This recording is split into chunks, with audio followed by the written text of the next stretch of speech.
Hello viewers, welcome to Vicky movie view. இந்த வீடியோவில் நாம் பார்க்க போகிற படம் இன்னைக்கு ரிலீஸ் ஆகியிருக்கிற அவதார் ஃபயர் அண்ட் ஆஷ் படத்தை பற்றி பார்க்க போகிறோம். இந்த படத்தை எடுத்த டைரக்டர் ஜேம்ஸ் கேமரூன். அதனால் இந்த படத்துக்கு மிகப்பெரிய உலகளாவிய எதிர்பார்ப்பு எல்லா ஆடியன்ஸுக்குமே இருந்துச்சு. இந்த படம் 2009 ஃபர்ஸ்ட் பார்ட்டும் 2022 செகண்ட் பார்ட்டும் ரிலீஸ் ஆச்சு. அந்த ரிலீஸ் ஆன 2 சீக்குவலையுமே இந்த 3வது பார்ட்டான ஃபயர் அண்ட் ஆஷ் பார்ட் மிஞ்சிச்சா அப்படின்னு நீங்க பாத்தீங்கன்னா கண்டிப்பா இது அடுத்த கட்டத்துக்கு எடுத்துட்டு போயிடுச்சுன்னு தான் சொல்லணும். இந்த படத்தோட கதையை பத்தி பார்க்கறதுக்கு முன்னாடி 2009லயே அவதார்ல ஜேம்ஸ் கேமரூன் என்ன பண்ணியிருப்பாரு அப்படின்னா, நார்மல் ஆடியன்ஸ், அதாவது அவங்களுக்குலாம் எப்படி இருக்கும் அப்படின்னா, அதாவது ஒரு படம், ஒரு ஏலியன் படம் அப்படின்னாவே, அந்த வேற்று கிரகவாசிகள் படம் அப்படின்னு நீங்க எடுத்துக்கிட்டீங்கன்னாவே, நம்ம பார்க்குறவங்களுக்கு அந்த வேற்று கிரகவாசிகள் அழிச்சு ஜனங்க ஜெயிக்கணும், மக்களான ஹீரோ கூட்டம் ஜெயிக்கணும் அப்படிங்கிற ஒரு எண்ணம் தான் எல்லாத்துக்குமே காலங்காலமாக இந்த மாதிரி தான் படம் வந்துக்கிட்டு இருந்துச்சு. ஜனங்களோட எண்ணங்களும் அந்த மாதிரி தான் இருந்துச்சு. ஆனால் இந்த அவதார் சீக்வல்ல இருந்து தான் ஏலியன்ஸான நேவி பீப்புள் ஜெயிக்கணும், மக்கள் தோக்கணும் அப்படிங்கிற ஒரு எண்ணமே ஆடியன்ஸுக்கு முதல்ல விதைச்ச படமே இந்த அவதார் சீக்வல் தான். அதனால இந்த படம் அவதார் 2009லயே அப்பயே இந்த படம் உலகளாவிய, அதாவது உலகத்திலேயே முதல் வசூல் எடுத்த படமாகவும், அதாவது டெக்னிக்கலாகவும் விஷுவலாகவும் இந்த படத்தை மிஞ்ச எந்த படமும் இல்லை அப்படின்னு பேசப்பட்டது. அதே மாதிரி 2022லயுமே இந்த வே ஆஃப் வாட்டர் படம் அந்த அளவுக்கு விஷுவல் ட்ரீட்டா இருந்துச்சு. அந்த படம் 2009ஓட படத்தை கம்பேர் பண்ணும்போது அந்த வே ஆஃப் வாட்டர் படம் கொஞ்சம் இறங்கு முகமாக தான் இருந்துச்சு. சரி, இந்த ஃபயர் அண்ட் ஆஷ் படம் இந்த 2 படத்தையும் மிஞ்சிருச்சுன்னு தான் சொல்லணும். சரி, இந்த படத்தோட கதையை பற்றி பார்க்கறதுக்கு முன்னாடி என்னோட சேனலை சப்ஸ்கிரைப் பண்ணாமல் இருந்தீங்கன்னா சப்ஸ்கிரைப் பண்ணுங்கள். சரி, வாங்க கதைக்குள்ளே போகலாம். இந்த கதையோட ஆரம்பத்திலேயே ஜேக் சாலி ஃபேமிலி அந்த ஒரு கடற்கரை கும்பலோட வாழ்ந்துக்கிட்டு இருக்காங்க. அவங்க நீர்நிலைகளில் இருக்காங்க. அந்த இடத்துல மறுபடியும் அந்த கர்னல் திருப்பியும் வராரு. அப்புறமேட்டு என்ன ஆகுதுன்னா, இன்னொரு குரூப்பை செப்பரேட்டாக இன்ட்ரடியூஸ் பண்ணுறாங்க. அந்த குரூப் யாருன்னா, ஃபயரை ஒர்ஷிப் பண்ணுற ஒரு குரூப். அவங்க எரிமலை அடிவாரத்தில் வாழ்ந்துக்கிட்டு அந்த இடத்துல ஒரு சூனியக்காரி மாதிரி ஒரு வில்லி வரா. அவளும் அந்த கர்னலும் சேர்ந்து ஜேக் சொல்லியோட குடும்பத்தையும் அந்த ஒரு இடத்தையுமே அழிக்கிறதுக்கு ட்ரை பண்ணுறாங்க.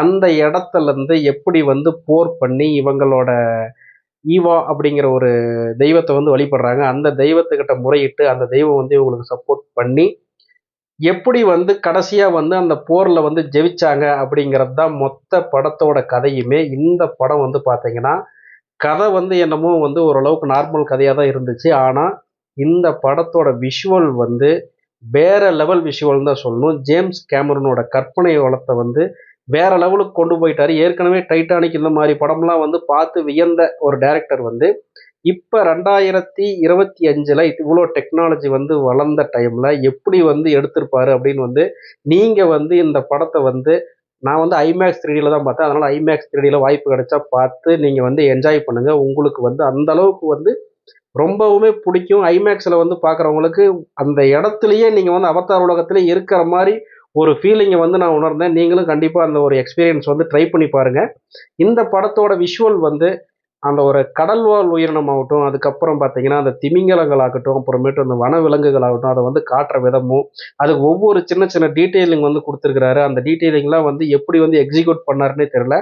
அந்த அளவுக்கு ஒரு விஷுவலாக உங்களுக்கு கண்ணில் அப்படியே நீங்கள் இந்த படத்தை பார்த்தீங்கன்னா ஒரு நாள் பூரா நீங்கள் அந்த அவதார் வேர்ல்டுலேயே இருக்கிற மாதிரி ஒரு ஃபீலிங் உங்களுக்கு இந்த படம் கொடுத்துருச்சுன்னு தான் சொல்லணும்.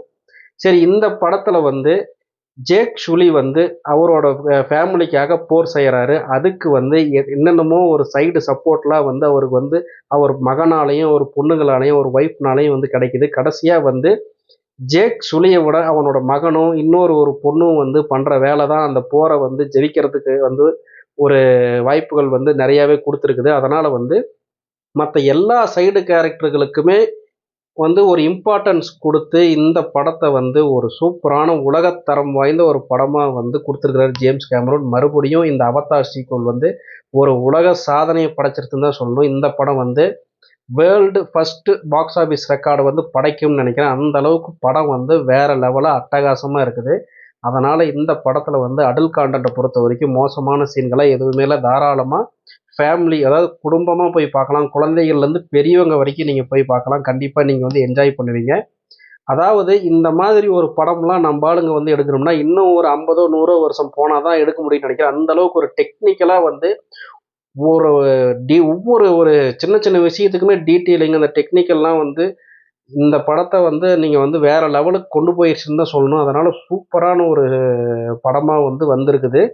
இதை வந்து பார்த்தவங்க எல்லாருமே வந்து தியேட்டரில் அந்த அளவுக்கு ஒரு விசில் அடித்து பார்த்துக்கிட்டு இருந்தாங்க. இந்த கதையை பற்றி 2 சீக்குவலை பார்த்தவங்க தான் இந்த படத்தை வந்து புரிஞ்சிக்கணும் அப்படின்னா, கண்டிப்பாக இந்த படத்தை வந்து பார்க்காதவங்களும் இந்த படத்தை வந்து பழைய படத்தை பார்க்காதவங்களும் இந்த படத்தை பார்த்தா விஷுவல் ட்ரீட்டாக இருக்கும். கதை தெரிஞ்சவங்க ஆல்ரெடி வந்து 2 சீக்குவலையும் பார்த்தவங்க இந்த படத்தை பார்த்தா ஒரு சூப்பரான ஒரு ட்ரீட்டாக தான் இருக்கும். அதனால் வந்து இந்த படத்தை வந்து முடிஞ்ச அளவுக்கு அந்த வே ஆஃப் வாட்டர் வந்து ஓரளவுக்கு பார்த்துட்டிங்கன்னா இந்த படத்தோட கதையில் வந்து ஆரம்பத்திலே நீங்கள் கனெக்ட் ஆகி போயிடுவீங்க. அதனால் இந்த படம் வந்து ஒரு 3.5 மணி நேரத்துக்கு பக்கமாக ஓடுது. 3.5 மணி நேரமுமே உங்களை வந்து ஒரு சீட்டோட நுனியில் வைக்கிற அளவுக்கு அந்த அளவுக்கு ஒரு பிரம்மாண்டமான விஷுவல் ட்ரீட். அதாவது இந்த படம் வந்து முழுக்க முழுக்க ஒரு விஷுவல் ட்ரீட். கதை வந்து வேணுங்கிறவங்க வந்து பார்த்தீங்கன்னா இந்த படத்தை வந்து நீங்கள் வந்து பெருசாக எடுத்துக்க மாட்டீங்க. ஆனால் விஷுவல் ட்ரீட்டாக வந்து அதை வந்து நீங்கள் ஃபீல் பண்ணணும் அப்படின்னா இந்த படம் வந்து உங்களுக்கு கண்டிப்பாக ஒரு விஷுவல் ட்ரீட்டை வந்து கொடுக்கும். அதில் 100% வந்து எந்த மாற்றமுமே இல்லை. ஒவ்வொரு கட்டத்திலையுமே ஒவ்வொரு சீன்லேயுமே ஜேக் ஷூலி வந்து தப்பிக்கிறதும், அதுக்கப்புறம் அந்த கடல்வாழ் உயிரினங்களான திமிங்கலங்கள் வந்து ஒரு கூட்டமாக வந்து வேட்டையாடப்படுறதுக்கு வந்து முயற்சி பண்ணுறாங்க அந்த வில்லன் குரூப்பு. அந்த திமிங்கலங்கள் எல்லாமே வந்து வில்லனுக்கு எதிராக வந்து செயல்பட்டு எல்லாத்தையுமே துவம்சம் பண்ணுற சீன் ஆகட்டும், அப்புறமேட்டு ஒரு 1000 3000 கழுகுங்க வந்து அந்த ஃப்ளைட்டை வந்து தகர்க்கிற சீன் ஆகட்டும்ன்ட்டு ஒவ்வொரு சீனுமே வந்து அப்படியே வந்து கடைசி போர்க்களம்லாம் வந்து அந்த அளவுக்கு ஒரு அதகலமா இருந்துச்சு. தியேட்டரே வந்து அந்த அளவுக்கு ஒரு என்ஜாய் பண்ணி பார்த்துக்கிட்டு இருந்தாங்க. கண்டிப்பா இந்த படத்தை வந்து மிஸ் பண்ணாத நீங்க பாருங்க. உங்களுக்கு ரொம்ப பிடிக்கும். இதே மாதிரி அடுத்த வீடியோல சந்திக்கிறேன். நன்றி, வணக்கம்.